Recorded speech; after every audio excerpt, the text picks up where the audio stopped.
안녕하세요. 건강지킴이 닥터 MBC 이영래입니다. 질환에 관한 다양한 궁금증 여러분의 입장에서 꼼꼼하게 짚어드리겠습니다. 어지럼증은 매우 흔한 증상으로 대수롭지 않게 여기는 경우가 많지만 때로는 뇌졸중 등의 심각한 원인에 의한 증상일 수 있습니다. 더구나 어지럼증을 동반한 질환들도 다양하기 때문에 정확한 원인을 찾는 것이 무엇보다 중요한데요. 그래서 어지럼증이 반복적으로 지속될 경우 정확한 원인 파악 후 질환에 맞는 적절한 치료가 필요합니다. 그래서 오늘은 원광대학교 병원 신경과 이학승 교수와 함께 어지럼증에 대해 자세히 알아보겠습니다.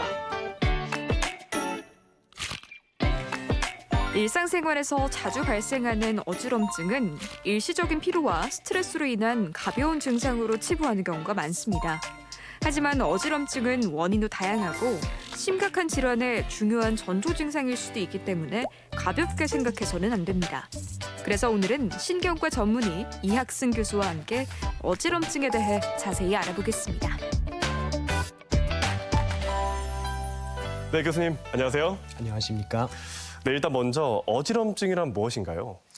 어지럼증은 살아가면서 누구나 한 번 정도는 겪을 수 있는 흔한 증상이죠. 보통 인구의 한 20-30% 그러니까 살면서 한 4-5명 중에 1명 정도는 어지럼증을 겪을 수 있는데요. 문제는 이 어지럼증이 하나로 규정되지 않은 굉장히 다양한 양상을 가지고 있고요. 대표적으로는 나 자신이나 이렇게 주변 천장 같은 게 빙빙 도는 것 같은 그런 어지럼증으로 나타나기도 하고 어느 때는 마치 술 취한 것처럼 중심이 잘 안 잡히고 비틀거리고 이런 식으로 나타나기도 하고 머리가 막지 않다거나 쓰러질 것 같이 아찔한 식으로 이렇게 나타나기도 합니다. 그중에서도 가장 흔한 어지럼증은 이제 순간적으로 자세를 움직이거나 바꿀 때 아찔하거나 이렇게 핑 도는 양상으로 나타나는데요. 문제는 이런 어지럼증이 일시적으로 나타날 수도 있고 계속 반복해서 나타날 수도 있고 만성적으로 진행을 할 수도 있다는 거죠. 그러니까 이 어지럼증이 하나로 규정이 되지 않기 때문에 굉장히 다양한 형태로 나타날 수 있는 모든 총칭이라고 볼 수 있습니다. 그렇군요. 그렇다면 어지럼증이 생기는 이유가 무엇일까요?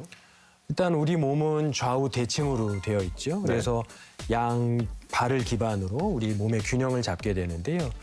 이렇게 우리 몸이 균형을 잃지 않고 잘 유지하기 위해서는 이러한 감각에 대한 정보들이 뇌로 잘 전달이 돼야 되는데 그중에서도 이 균형과 관련된 정보들은 시각, 그리고 이제 체성 감각이라고 하는 감각신경, 그리고 이 귀 안쪽에 있는 전정신경 이렇게 이 세 부분이 이게 역할을 담당하게 되겠습니다. 네, 그렇군요.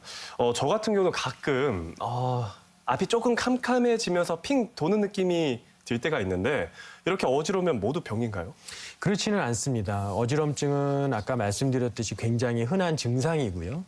어지럼증 자체가 병을 의미하진 않죠. 예를 들어서 우리가 열이 난다라고 해서 그 열을 그게 병이라고 하지는 않죠. 진단명이라고 할 수는 없습니다.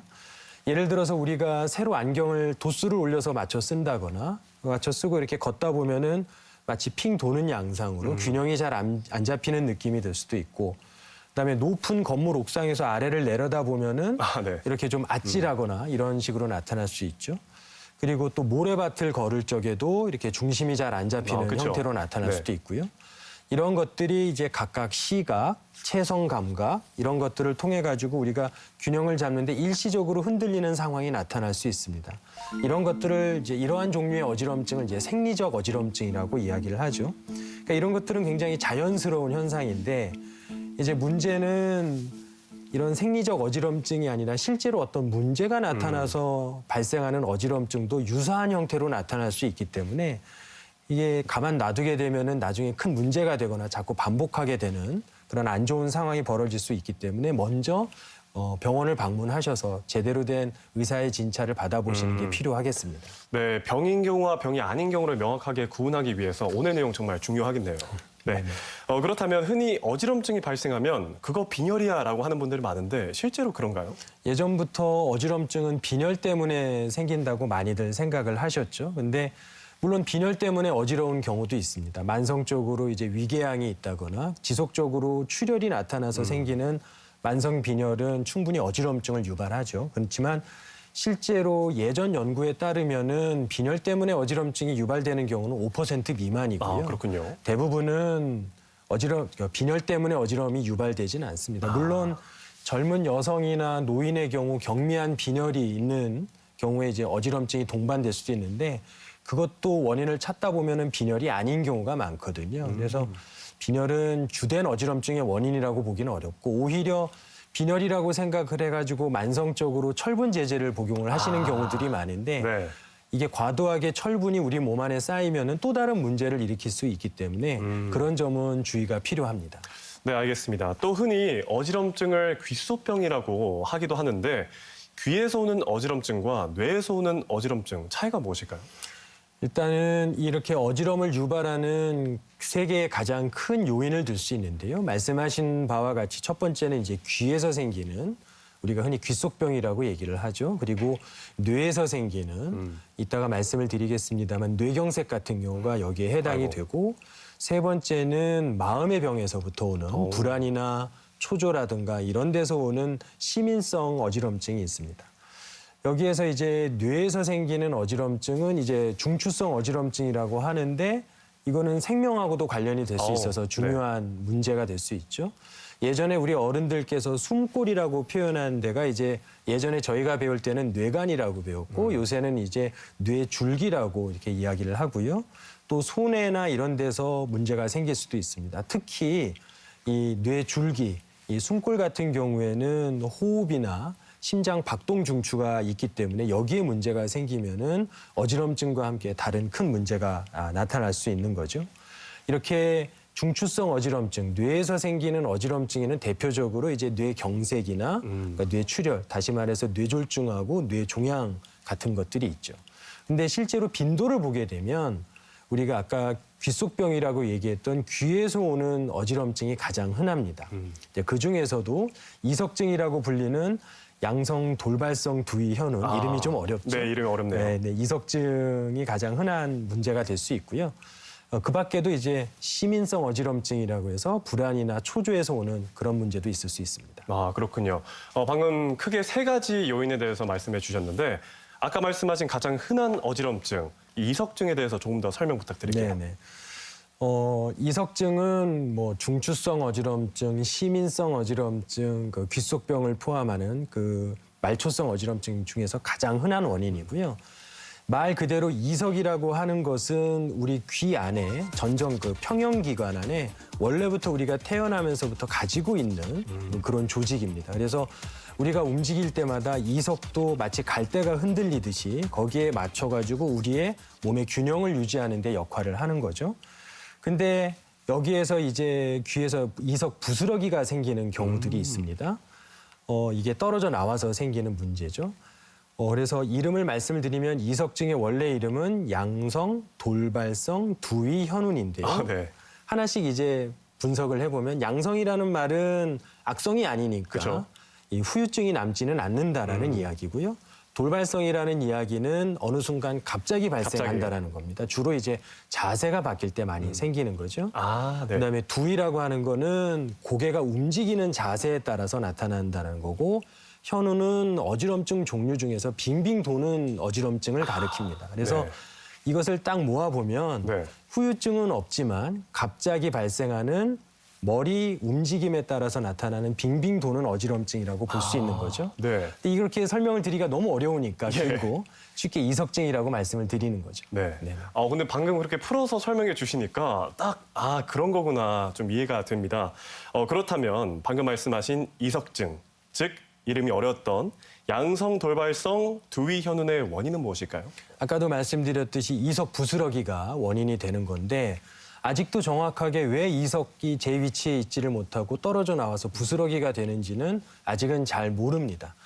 다만 그 이석의 외부적인 어떤 충격이라던가 이런 것들이 있지 않았을까라고 생각을 하는데 뭐 교통사고와 같은 외상이 아니더라도 이석 부스러기는 충분히 생길 수가 있거든요. 그리고 또 특징이 있는데 이석이 남성보다는 여자에게서 3배 정도는 더 많이 오, 발생을 3배요? 하고 있고 특히나 젊은 연령보다는 중년 이후의 여성에서 많이 생기는 것으로 봐서는 어떤 호르몬의 변화 때문에 생기지 않는가. 그러니까 일종의 퇴행성 변화라고 생각을 하는 경우들이 많죠. 그다음에 이제 중요한 거는 이석의 성분하고 뼈 성분이 똑같습니다. 칼슘 성분이 똑같거든요. 그리고 실제로 이석증이 있는 분들이 칼슘이 부족하고 그에 따라서 골다공증이 있는 분들도 상당히 많습니다. 그래서 예. 이런 그 칼슘 그리고 골다공증들이 이석증의 발생에도 영향을 주는 것으로 지금 추정을 하고 그에 따라서 이석증을 예방하기 위해서 비타민 D와 같은 그런 영양제를 네. 복용하기도 합니다. 그렇군요. 그렇다면 이 이석증은 진단은 어떻게 하나요? 가장 중요한 거는 이석을 한번 유발시켜야 됩니다. 그러니까 가장 중요한 게 환자가 어떤 자세에서 어지럼증을 느끼는가인데요. 그래서 어쩔 때는 고개를 숙여보기도 하고 그다음에 뒤로 눕히기도 하고 이런 것들을 저희들이 이제 신체 진찰을 하면서 어디에서 문제가 나타나고 환자는 어지럼증을 느끼고 혹은 그 어지럼증 때문에 이상 안구 운동이라고 하는 안진이 나타나는지를 확인을 하는 거죠. 안타깝게도 이석 부스러기는 크기가 너무 작아가지고 우리 눈에는 절대 보일 수가 없는 그렇군요. 크기입니다. 그래서 가장 중요한 거는 신체 진찰을 통해 가지고 어느 쪽에서 이석이 나타나는지 확인하는 방법이 되겠습니다. 네, 그렇군요. 그렇다면 치료는 어떻게 하나요? 말 그대로 떨어져 나온 이석 부스러기를 빼내야 되겠죠. 그래서 가장 많이 사용하는 것이 이석 정복술이라고 해서 이석이 나타난 위치에 따라서 그거를 이제 자세를 여러 단계로 바꾸면서 이석이 그 위치에 있지 않고 어지럽지 않은 위치까지 빠져나갈 수 있도록 하는 방법입니다. 중요한 거는 이석 정복술을 제대로 하기 위해서는 정확한 의사의 진단이 필요합니다. 어느 위치에 빠졌는지 제대로 알아야 되기 때문이죠. 일반적으로 이석 정복술은 한 2, 3회 정도 반복해서 하면 이 이석증으로 나타나는 어지럼증이 한 8, 90% 정도는 이제 호전이 되는 것으로 알려져 있습니다. 네. 그리고 이석 정복술을 끝나고 나서도 한동안은 안정된 같은 자세로 좀 계시라고 하는데요. 그것은 다시 이석이 뒤로 흘러 들어가 가지고 또 다른 어지럼증을 유발하지 않게 하기 위해서고 그럼에도 불구하고 한 며칠 동안은 이석 정복술은 잘 되었음에도 불구하고 환자는 남아있는 어지럼증이라든가 부역감을 좀 느끼실 수도 있는데 그거는 시간이 지나면서 좀 자연스럽게 해소가 됩니다. 네. 그렇지만 환자가 느끼는 불안이라든가 어지러움, 구역감을 좀 빨리 개선하기 위해서 약물 치료를 하기도 하는데요. 그렇지만 이 약물 치료는 대부분 짧은 기간 이내에 짧게는 한 일주일 이내에서 대부분은 한 달 이내 정도로 짧게 사용하는 편입니다. 네. 그렇다면 편두통, 이 편두통도 어지럼증이 있나요? 네, 그렇습니다. 되게 중추성 어지럼증이라고 해서 아까 말씀드렸던 뇌졸중, 뇌종양 같이 네. 제대로 치료하지 않았을 때 후유증이 남을 수 있는 경우들이 있는데 아이러니하게도 가장 흔한 중추성 어지럼증은 편두통이고요. 편두통은 어디가 망가져서 생겼다라기보다는 뇌의 기능적 이상이라고 생각하시면 좀 편할 것 같습니다. 네. 사실 편두통도 굉장히 어지럼증이 많고요. 네. 일단은 편두통 자체가 한쪽 머리만 아플 거라고 생각을 하시는 경우들이 많은데 네. 편두통이 사실은 한쪽만 아픈 경우는 한 절반 정도밖에 되지는 않고요. 네. 양쪽 머리가 왔다 갔다 해서 아픈 경우도 한 25% 정도로 많고 그다음에 머리 정수리 쪽만 아픈 경우도 있습니다. 그리고 무엇보다도 이 편두통의 뜻인 이 편자는 한쪽을 가리키는 편이 아니라 쪼개질 편이거든요. 그러니까 머리가 쪼개질처럼 심하게 그렇군요. 아프다라는 의미가 될 수 있습니다. 네. 그래서 보통 편두통이라면 저도 사실 잘못 알고 있었네요. 한쪽 머리가 아프다 하면 편두통이라고 생각했는데 그것은 아니란 말씀이시죠? 네, 그렇습니다. 네, 알겠습니다.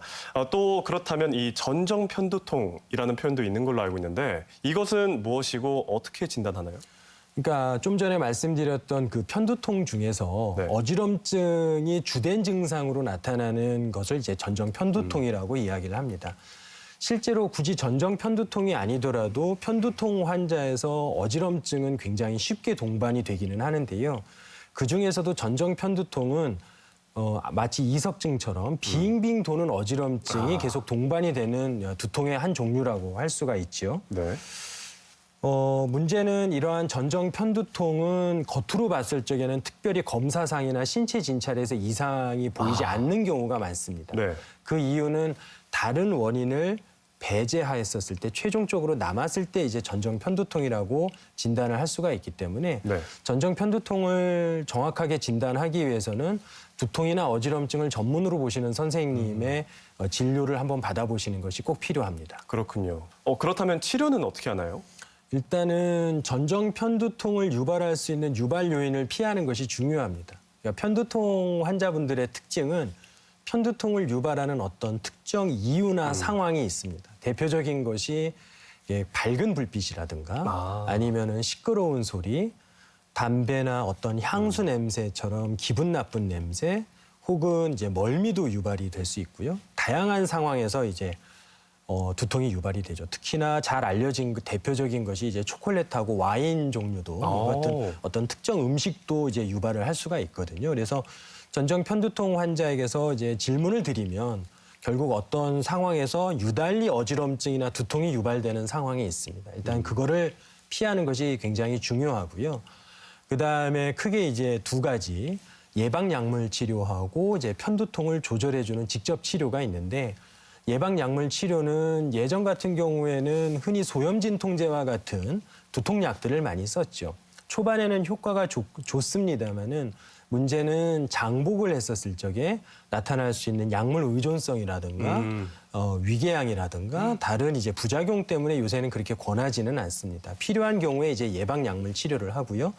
요새는 두통이 직접적으로 발생을 했었을 때 그때 이제 증상을 없애기 위한 약물이라든가 혹은 보톡스 치료까지도 요새는 많이 시행을 하고 있습니다. 네, 그렇군요. 앞서 뇌졸중 얘기도 해주셨습니다. 혹시 뇌졸중으로 인한 어지럼증이 발생할 수 있다는 것이죠? 네, 그렇습니다. 일단 뇌졸중을 먼저 말씀을 드리면 머리로 들어가는 혹은 머리 안에 어떤 혈관의 문제로 인해서 나타나는 증상들을 다 통틀어서 뇌졸중이라고 하죠. 대표적인 것이 이제 혈관이 막혀서 생기는 뇌경색과 혈관이 터져서 발생을 하는 뇌출혈이 있습니다. 근데 일반적으로 뇌경색이 뇌출혈보다는 한 3배 정도 더 많이 발생을 하는 것으로 알려져 있죠. 네. 뇌경색, 뇌졸중의 증상은 언어장애부터 시작해가지고 팔다리 마비라든가 다양한 증상이 있습니다만은 거기에서도 어지럼증은 세네 손가락에 꼽히는 흔한 증상입니다. 그래서 이런 어지럼증으로 인해서도 뇌졸중을 알려주는 신호가 될 수 있기 때문에 조기 진단이 굉장히 중요하다라고 볼 수 있습니다. 네, 그렇다면 어떤 경우에 뇌졸중으로 인한 어지럼증을 의심할 수 있을까요?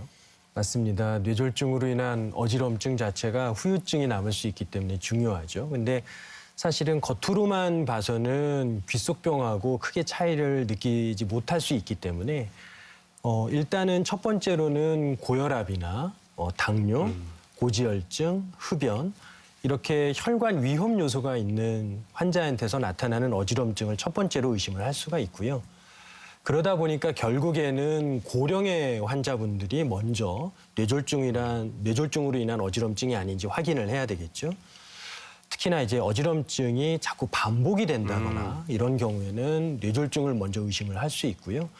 두 번째는 마치 술에 취한 것처럼 그렇게까지 어지러워 보이지 않는데 제대로 걸을 수 없을 정도의 심한 균형 장애가 있다면은 또 이제 뇌졸중으로 인한 어지럼증을 의심을 할 수가 있고요. 그 밖에도 눈앞이 흐려지는 현상이라든가 복시처럼 어지럼 이외에도 다른 증상 그리고 특히 이제 두통 같은 게 같이 동반이 된다라는 경우에는 그 경우는 그 뇌졸중으로 인한 어지럼증이 아닐까 추정을 할 수 있습니다. 그렇군요. 그렇다면 앞서 말씀해 주신 것 중에서 뇌졸중 중에서 뇌경색이 조금 더 흔하다라고 해주셨는데 그런 어지럼증인 경우 어떻게 치료하나요? 치료 자체는 어지럼증으로 인한 뇌경색이든 다른 원인에 의한 뇌경색이든 똑같습니다. 크게 보면은 급성기 치료, 그다음에 이제 만성기 재발을 막기 위한 치료, 그다음에 이제 재활 치료 등이 있는데요. 가장 중요한 거는 결국 혈관이 막히고 난 이후에 그것을 빨리 뚫어주는 것이 중요하기 때문에 시간이 흐를수록 결국 후유증이 남을 수밖에는 없거든요. 그래서 최대한 빨리 진단을 하는 것이 중요하고 그리고 난 다음에는 어떤 방법을 통해 가지고 혈관을 뚫을 것인가 이거 결정을 해야 됩니다. 최근에는 증상이 발생하고 나서 한 4시간 반 전까지는 우리가 마치 영양제를 맞듯이 정맥 주사를 통해 가지고 쓰는 혈전용해제 치료를 할 수가 있고요. 네. 또 6시간 혹은 그 이후더라도 상황에 따라서는 동맥 혈전술이라고 해서 직접 우리가 혈관을 뚫고 들어가서 막힌 혈관을 찾아가지고 직접적으로 막힌 혈관을 뚫어주는 시술을 할 수도 있죠.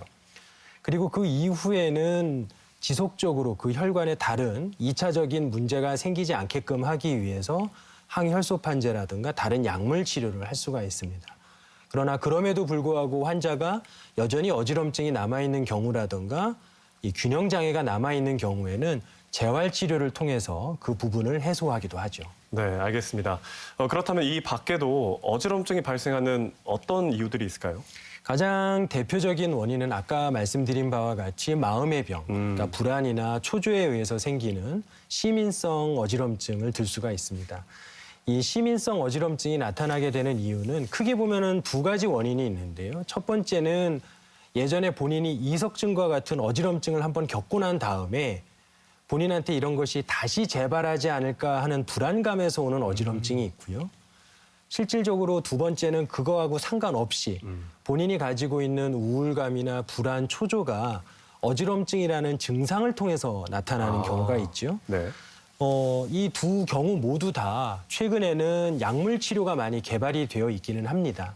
그러나 중요한 거는 지속적으로 이 정신건강의학과 선생님과의 상담을 통해서 근본적인 불안이나 초조감을 줄여주는 것이 어지럼증을 좋게 하는 데 가장 중요한 치료 방법입니다. 네, 그렇군요. 오늘 크게 세 가지 어지럼증을 유발하는 요인에 대해서 알아봤는데 네, 마지막으로 당부의 말씀 부탁드리겠습니다. 예, 어지럼증은 누구나 경험할 수 있는 증상입니다. 우리가 살면서 한 번 정도는 겪을 수 있죠. 따라서 우리가 어떤 어지럼증을 겪고 있는지 정확한 진단을 받는 것이 필요합니다. 우선 빙빙 도는 듯한 양상의 어지럼증이라든가 내가 도저히 걸을 수 없을 것 같은 균형장애와 같은 어지럼증이 발생을 하면 최대한 빨리 병원을 방문하셔서 그 정확한 원인을 밝혀야 합니다. 이석증의 경우에는 우리 몸 안의 칼슘 농도와 그다음에 골다공증 검사를 통해 가지고 재발 위험성을 평가하고 예방 치료를 받으시는 것이 중요하고요. 반복적인 어지럼증이 있다면은 뇌졸중과 같은 위험 요소를 제거하기 위해서 MRI와 같은 영상 검사를 받아보시는 것을 추천드립니다. 앞에서 말씀드렸듯이 어지럼증은 뇌졸중의 흔한 증상일 뿐만 아니라 예방적인 약물 치료를 잘 시행을 하면 뇌졸중 예방뿐만 아니라 우리 몸의 혈관 건강을 위해서도 우리 몸의 혈관 건강을 잘 지킬 수 있을 것입니다. 무엇보다도 단순히 피로하거나 내가 빈혈이 있다라고 생기는 어지럼증이 아니라는 것을 기억해 주셨으면 합니다. 최근에 다양한 전정검사 방법과 발달한 뇌 영상 기법을 통해서 어지럼증을 제대로 진단하고 재발을 예방할 수 있습니다. 전문의 선생님을 찾아서 정확한 치료를 받아보시는 것을 추천드립니다.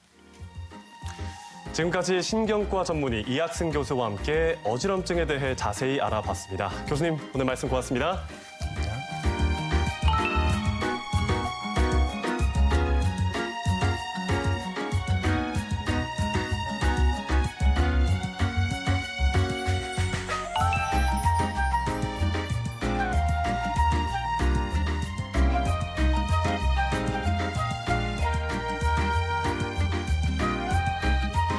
일교차가 큰 환절기에는 우리 몸의 면역력이 약해지기 때문에 평소에 건강한 생활 습관을 유지하는 것이 무엇보다 중요한데요.